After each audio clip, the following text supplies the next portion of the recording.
Hello and welcome to this session on emotion coaching approaches for parents. This recording is the third part of a series of webinars which have been delivered by the Educational Psychology Service from Somerset Council and commissioned by Public Health. Please feel free to pause or rewind this recording as often as needed and share with anyone you think might find it helpful. The first of our webinars introduced the idea of emotion coaching and highlighted why it can be a helpful approach for children and young people who are struggling to regulate their behaviour. When we emotion coach, we consider what the feelings, needs and emotions are behind the behaviour, and it enables us to potentially diffuse and de-escalate situations where people become upset.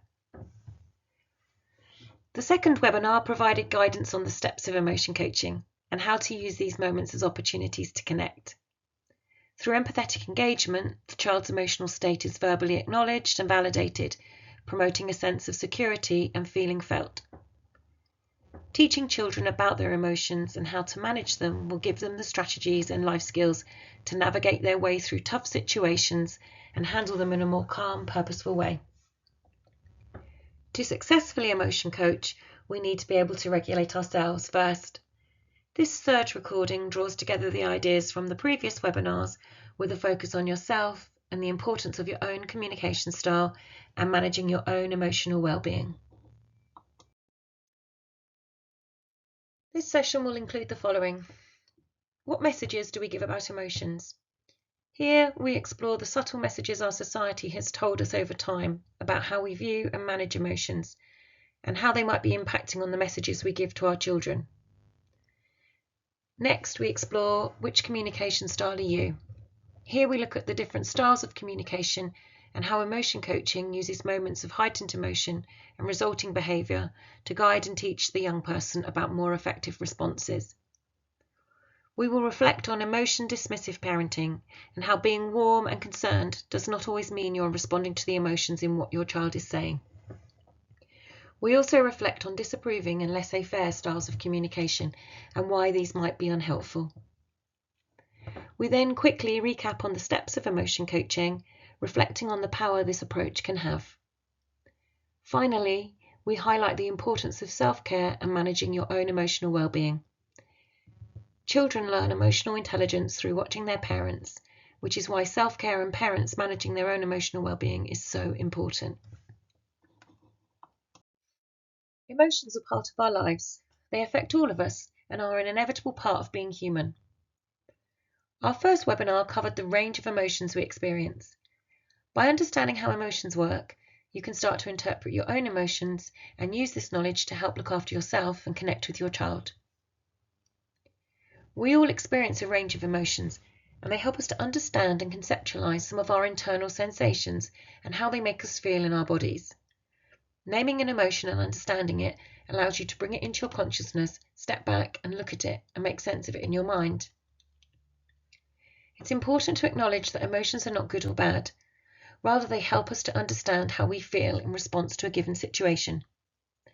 Emotional states also trigger action readiness, preparing us to act if need be.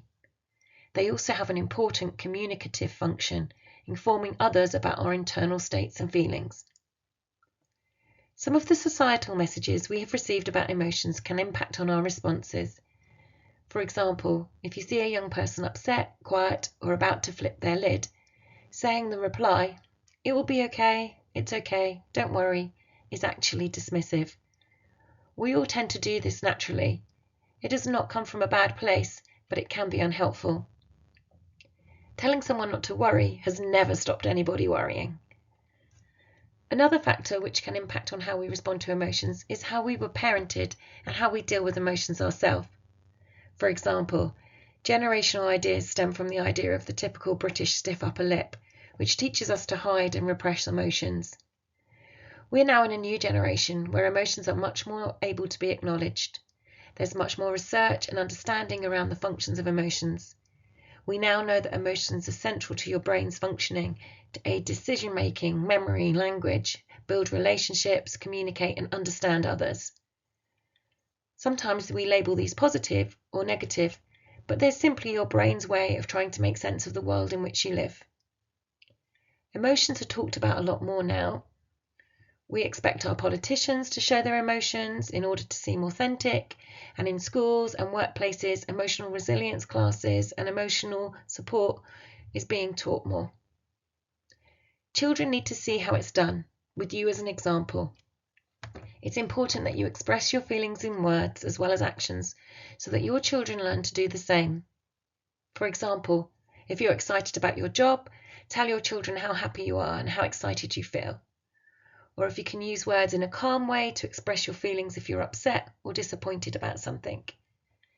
This will help your child to understand that feelings are normal for everyone and that expressing them is a good way to feel better.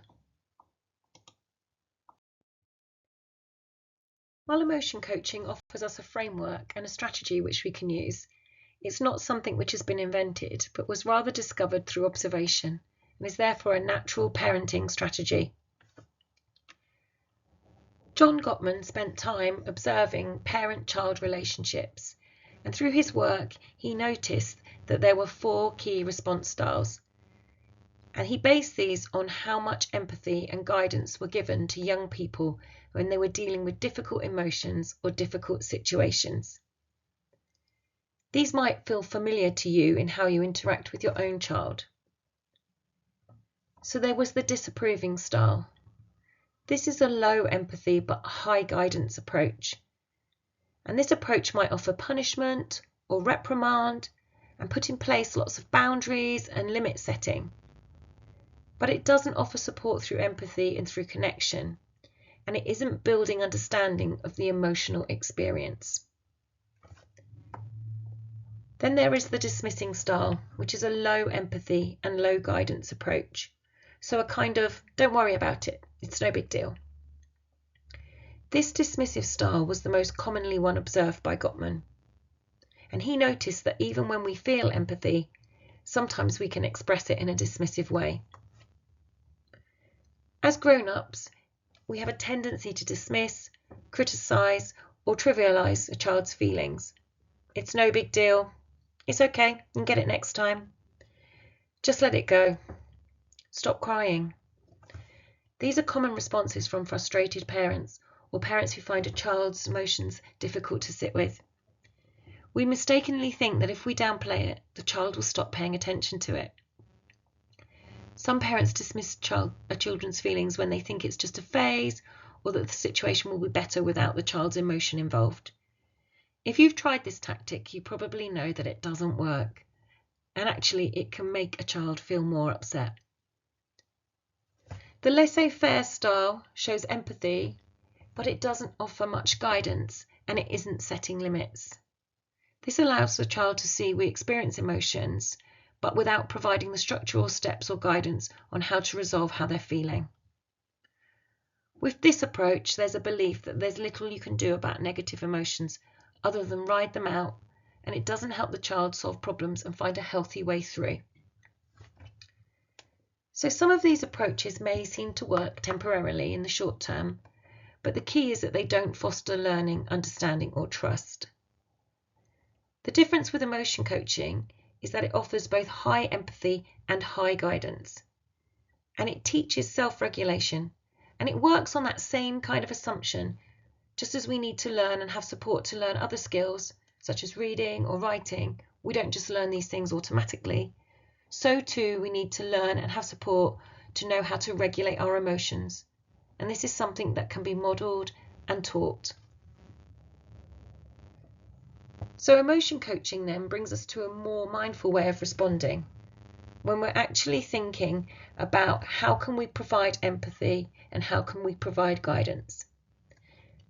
If you look at the screen, you can see we've got Miss Trunchbull and Miss Honey, and these can really reflect 2 very different approaches to interacting with children. Something which Gottman does when he delivers training on emotion coaching is he asks the attendees to remember and to take a moment and pause and try to think what it was like to be a child on an emotional level, and try to think if there was an adult who helped you to understand your feelings. And what was it that the adult did when you were finding things emotionally difficult? I think if we were to do that now, we would most likely not be thinking about a Miss Trunchbull character, but maybe someone with a bit more empathy and drive towards human connection, like Miss Honey. I'm just briefly going to return us to a slide from the second webinar, which you might like to revisit. And this looked at the steps of emotion coaching. And as you know, the first step was the connection before correction, and that attuning and connecting. Sometimes people can find steps 3 and 4 a little bit tricky because they're not sure about the setting limits and the problem solving. And it's really important to set limits with empathy. One technique which can help you to do this is to separate the behaviour from the child and depersonalise it where possible. So when we're doing this, we might mention the problem and we might mention the difficulty, but we make sure we depersonalise it and we separate it from that individual. So for example, you could say, I see a messy room, rather than pinning it on the individual, even though you know it's their responsibility and you want them to resolve it. This could help you move to that setting limits and problem solving, and may even help them come up with some of the solutions themselves. This way you are making sure that you maintain that connection that you developed in step 1, and you're maintaining the empathy, and you're taking it through steps 3 and 4 as you move into limit setting and problem solving. In order to best support our children, we need to have an understanding of our own emotions and their impact. Here's a model that we can use for supporting ourselves and making sure that we're in the right frame of mind for emotion coaching. And one way to do this is to remember the acronym STAR, to be a star. So if we take this, the S stands for stop. And this is that reminder to pause. Don't react straight away. Notice your own feelings, making sure that you are regulated in order to co-regulate. And then you need to think. Think, what's going on for this child? What might they be feeling? You're starting to engage in that noticing and thinking about how they might be experiencing things. The A is for attune, when you're putting yourself into the child's shoes. Here we're trying to understand the child's perspective. We're not reflecting on it and thinking about it from an adult's point of view, because that could draw us into that dismissive mindset where we might think, well, it's just a small thing, and why on earth are they reacting like this? Actually, often these are little people and they are having very big emotions and feelings. The things that might seem small to us can feel huge to them. So it's important when we're attuning, we're really putting ourselves into the child's perspective. And then we can reflect. And this is where we can think, what would be an equivalent situation for us? What might be a time where I might have had the same emotional response? So I can draw on that and truly empathise. And again, we need to try to be mindful here not to bring in our own experiences, so that we're not taking over their experience and their emotions with what we might think. This is a case of drawing on your own reflections to guide you through with empathy and connection. So remember, to be a star.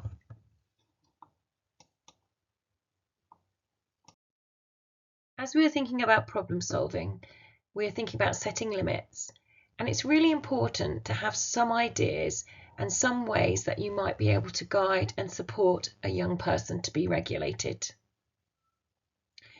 Now on the screen are some ideas that draw on Dr. Bruce Perry's 3 R's, which were introduced in webinar 1. The first one being the focus on regulation. This screen shows some of the ways that might help. Some of these are sensory strategies, which use movement and breathing. These things are identified to stimulate the vagus nerve, which is really important in helping to re-regulate. And there is some evidence that emotion coaching in itself, that kind of labelling and attuning process, can also start to stimulate the vagus nerve, which is really key in supporting calming. Also, some of these strategies are about our connection response. So just as we have that fight, flight, freeze response in the brain, which we talked about in webinar 1, through our nervous system, we also have in the parasympathetic nervous system, we have a calming and connecting response. And if we can tune into that, we can really support ourselves to come back to a more well-regulated state.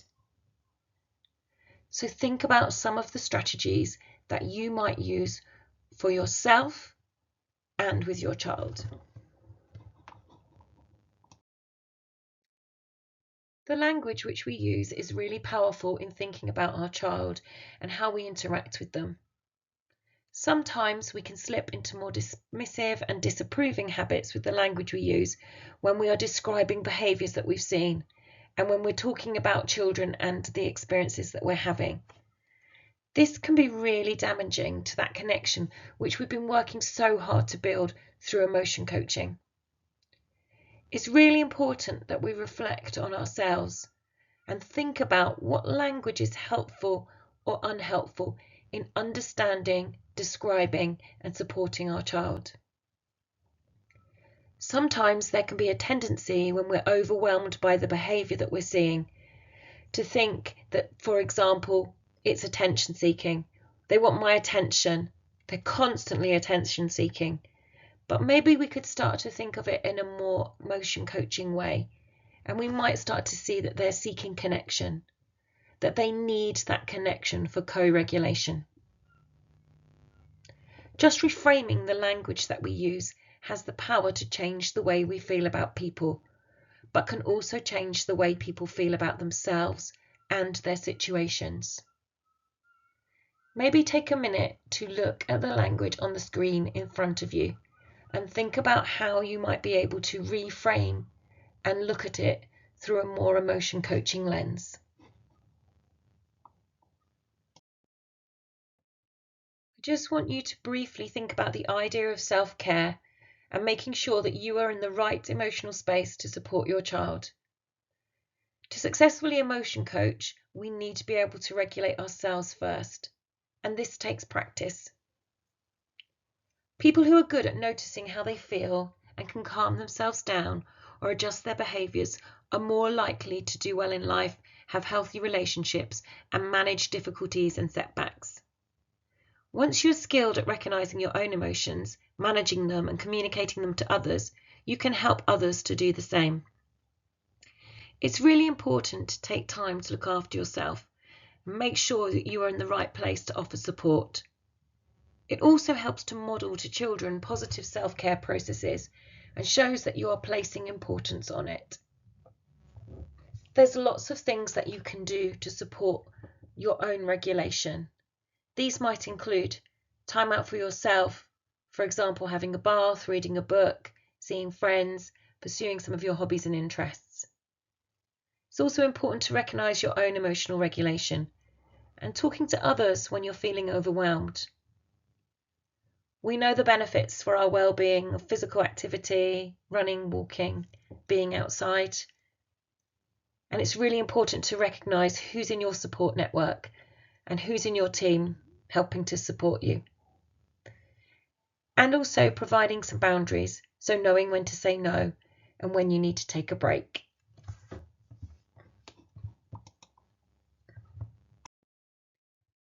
As we come to the end of this third webinar, we do hope that you've developed your awareness of emotion coaching and have some ideas on how to use it with your child and feel confident to try things out. We know that it will help. Parents adopting an emotion coaching approach with children tend to have more positive reactions to their child's emotions. They are more accepting and keener on problem solving. And studies have found consistent links between emotion coaching and a decrease in behavioural issues and emotional regulation challenges. So we know it can have a huge impact. Research shows that using emotion coaching has a positive impact on both the child or young people and the adults using it. It helps children to regulate, to improve and take ownership of their behaviours, to calm down and to understand their emotions. This approach can help the adults to be more sensitive to the child's emotional needs and to create more consistent responses to behaviour. It can also help the adult to feel more in control. A quote that came out of some of the research from a parent said it felt they were more in control but less controlling. So when we feel like we have a framework and we have something to draw on, we feel a sense of control. We feel better regulated in that situation, and then we don't feel the need to exert control over the child themselves. And that's really powerful. That difference between feeling in control and needing to be controlling. Emotion coaching also helps promote positive and trusting relationships between adults and children, and it can support the building of intrinsic motivation and a need for less reliance on external consequences, such as rewards and sanctions to regulate behaviour. We also know that this approach can be a very effective one for older children. Adolescence is a time when parents and carers have the opportunity to shift from being a manager in your child's life to a kind of consultant role, enabling them to become truly who they are and supporting them in who they choose to become. This can be one of the hardest things for us to do. We've always been the ones to fix the problems, feed our children at night, change their nappies, make everything okay. Now we need to adjust our positions and let go somewhat, but in a constructive way to allow for emotional development and help to build our young people into resilient adults. Emotion coaching is a style of communication. If it doesn't come naturally to you, it can be learnt. You must practice it, and don't worry, it doesn't have to be all the time, and if you're not able to manage it, then start again next time. As you can see from the quote on the slide, every moment and interaction can be an intervention.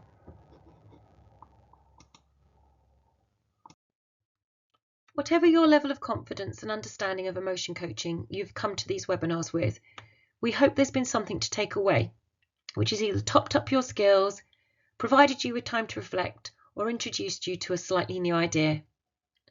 So do go away and use it, and we hope that your confidence will grow because you all have the skills that you need to be successful emotion coaches. And the more confident you become and the more natural it starts to feel, the more fluent you will become, feeling comfortable to use it every day. Thank you for watching these webinars. We do ask before you leave us to please complete this evaluation form because it's really helpful for us to think about how impactful the webinars have been, what has or hasn't helped, and what we could do moving forwards. It really guides our future offer and is very valuable to us. So thank you for your time.